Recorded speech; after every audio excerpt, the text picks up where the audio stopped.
Okay, so to start my physics section, I would just like to show you guys the three things we'll be calculating from this clip. And here they are. Anyways, let's get started. First off, we need to figure out where exactly the scene was filmed. Using this frame, we can see that the building has been labeled with a name. When placing the frame into photo mode on Google Translate, we are given the exact name of the building, the Ivan Vazov National Theater.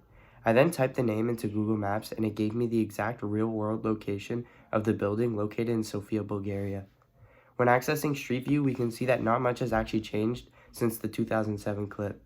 Anyways, when analyzing the frame in which he dies, we can see that Belikov is positioned near the entrance stairs. We can also see the first square mark, and it seems he's about 1.5 squares from the stairs. Reversing back to Google Images, we can establish that Belikov died somewhere along this blue line. We also know that Belikov dies in the middle of the red carpet. Now, switching to a different frame, we can see that this red carpet is parallel to one of the 3 entrance doors. We can also see that there is no door to the right of the door in the frame, meaning that Belikov would have to have entered through the door on the far right. This means that Belikov's position relative to the door can be drawn by a line in red, and where the lines intersect is his exact position of death. Now that we know where Belikov died, we can continue. Okay, so from this frame, we can see that the skyscraper is positioned directly behind this white building. When we head over to Google Maps, we can see the building here.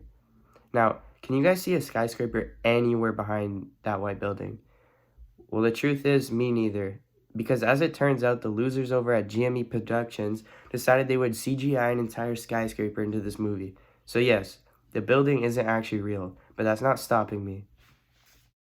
Okay, so continuing on, we can use Google Earth to see that the height of this building is 22 meters. If we refer back to the frame, we can see that the skyscraper measures a screen height of 1.5 centimeters above the white building. When applying that same screen distance to the white building, we can see that the measurement ends at the top of the second window. If we measure the difference in height between that spot and the top of the roof, we get a new height of 12 meters. Now combined, that's a new height of 34 meters. Now here's the thing. If we want to make the impact wound the horizon line, we must adjust the height. Now, Ulrich Thompson is the actor who plays President Belikov, and he measures a height of 1.7 meters. Now, the average size of an adult male forehead is about 7 centimeters, divided by 2, since that's where the bullet lands, in the middle, and we have 170 centimeters minus 3.5 equals 166 centimeters, which is the impact wound's height relative to the ground. Adjusting the building height to the new horizon line, we get a height of 32.3 meters above the horizontal. We need this height since 32.3 meters makes the same angle above the horizontal as the barrel of the gun. Now referring back to the frame from before, we can see that the tower aligns directly behind the curved windowsill of the white frame. We can use Google Earth to measure the horizontal distance between that window and the spot of Belikov's death that we had previously established. Now we have the X and Y components, and we can use SOHCAHTOA to calculate the angle the tip of the barrel makes with the impact wound. We can see that this is the angle, and we need to keep it exact because for later in this video. Anyways, continuing on, I found out that the rifle Agent 47 uses to kill Belikov is called the Blazer R93. Now this particular rifle has a muzzle velocity of 1,023 meters per second, and this will be our V1. Also, the mass of its caliper, or the bullet mass, is 16.2 grams. I then took the time between fire and impact to get a bullet flight time of 1.6 seconds. If we split this velocity into its components, we can use trig ratios once again to see that our initial X velocity is 1,002 meters per second. Since this sniper shot is an example of projectile motion, the horizontal acceleration remains constant at 0, and we can use this kinematics equation to solve for the X displacement. This gives us a displacement of the impact wound to the base of the tower of 1.6 kilometers.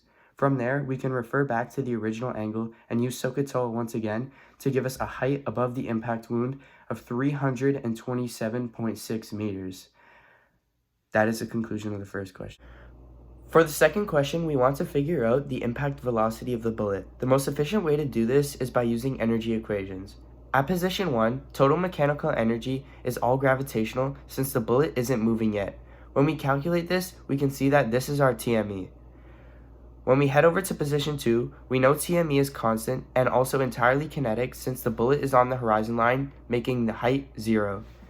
When we isolate for v, we can see that our final velocity is 3 meters per second faster than the initial, and this is because the bullet is being accelerated by gravity. Now for our third and final calculation, we are going to calculate the height above Belikov Agent 47 needs to aim in order to account for bullet drop. When looking at this graph, we can see that this line is the physical distance between the 2 points. Now the dotted line is the path the bullet actually takes, and the line above this is where Agent 47 would need to be aiming in order to hit his target. This scope path is also a tangent line for the bullet path. We know theta 1 due to z pattern. However, we need to calculate theta 2 to see the scope adjustment angle, or, in other words, the difference between these two angles. We can place an origin at the barrel to get a y displacement of negative 327 and an x displacement of 1600. We can use kinematics equations for both dimensions and split the initial and final distances. We can then isolate for t for one equation since it's the only constant between the two, and then plug it into the other. When analyzing the v0 components, we can use SOHCAHTOA and trig ratios to make substitutions for velocity.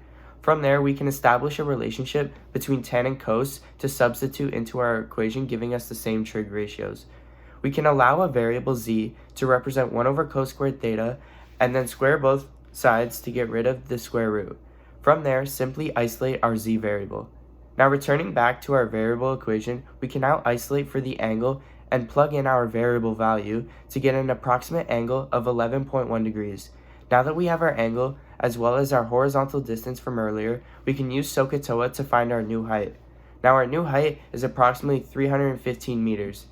When we differentiate between our physical components and our sight components, we can see that Agent 47 would have had to aim 12.5 meters above the ground or adjusted his sights upwards 0.4 degrees. In the clip, we can see that he chose to adjust his sights rather than aiming above Belikov's head because his sniper scope is already aimed at Belikov's head. Okay, now to put into perspective how ridiculous this shot is, if Agent 47 were to shoot one of you guys in the head, he would have had to have been situated roughly near Circle K, and all this while standing on a building the height of the Eiffel Tower. So yes, this shot is indeed pretty ridiculous.